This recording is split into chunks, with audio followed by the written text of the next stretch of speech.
Ooh, yes, sir. Welcome to Man Domain, the place where we work on our body and our mind to become better men. As a man, life is going to be hard, and you should not accept weakness, not from yourself and not from somebody else that is surrounding you.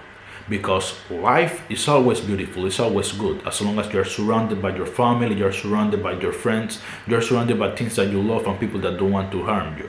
But there are situations in life and places that you will go as a man that people just don't care about you. And being weak is going to have repercussions not only on you but in your family too. So when I was 13, I went to this private school that when my mother and mother, when my father and mother got divorced. So I went to this school that my mother found. It was a private school. In this school, I went to the worst period of my life because I was bullied. Also, my sister was bullied. I went in there with my sister. So there was these three kids in class because it was like a hood school, like a hood private school. So people were really aggressive. Kids were out of control in that school. Some of my classmates will take knives to the school. They will start talking about knifing and some other things that I wasn't used to. But that was the school that I went to. So I had these three classmates specifically that were kind of dominant physically, and I was really, really skinny. I had glasses, so you can imagine, like me, skinny, super, super skinny, and with glasses, was the typical nerd. And they three picked on me the entire year. The worst thing that they did to me, and the thing that I hated the most, and I still struggle with it until this day, is that when we need to go to the pool to train, of course, our swimming skills. Then they will tell me when the professor wasn't there, we will get in an angle and they will tell me to get in the water in that angle.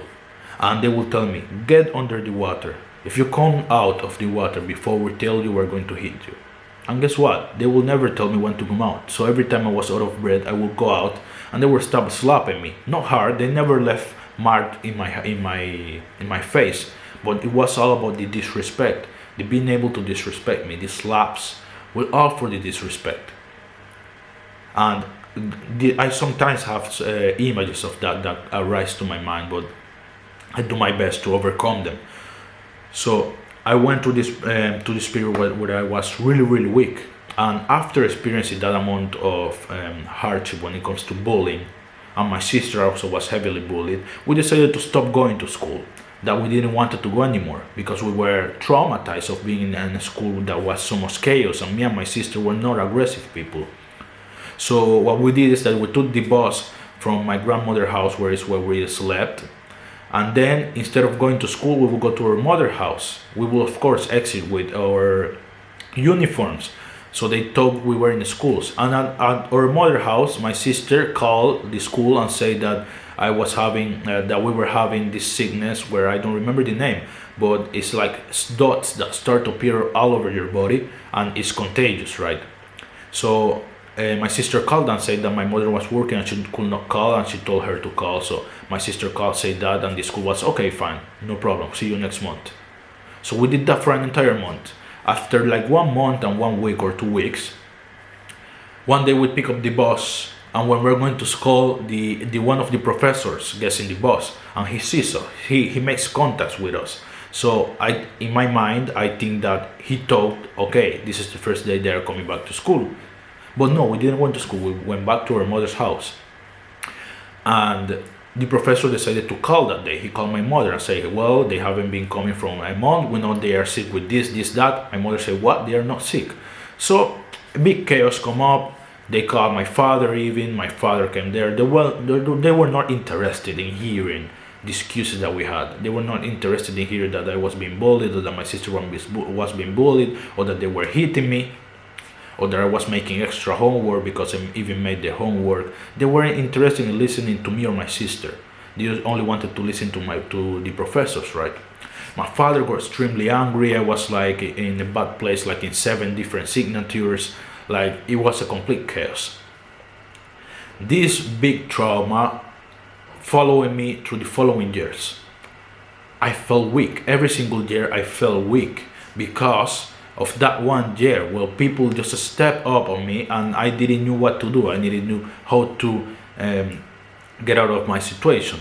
My relationship with my dad wasn't the one where I could come and say something to him like that, because he was never the one to sit me down and speak to me. He actually never did, just like once or two times in his life. So I had to carry it on by myself. And until this point, I still have little pieces of that insecurity following me around. But I know I'm responsible for it now, and I cannot accept this kind of weakness, because people, where if they see the chance, they are going to take and they are going to bite. And that is going to present in your life, and that's something that I want you to avoid. If you have a big trauma from the past that is not allowing you to take a hard position, to build your character, to say your opinion with confidence, to say, look what, I don't like this, to be prepared for a confrontation with somebody in case you have to do it. Walking around as a man without having the capacities to do these things is going to hugely impact your life in a negative way.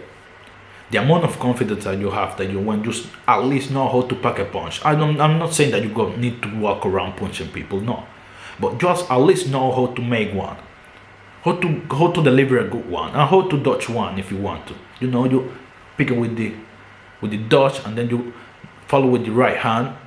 That's enough. That's enough to at least make you walk with a different spirit, with a different mind, to make yourself be respected.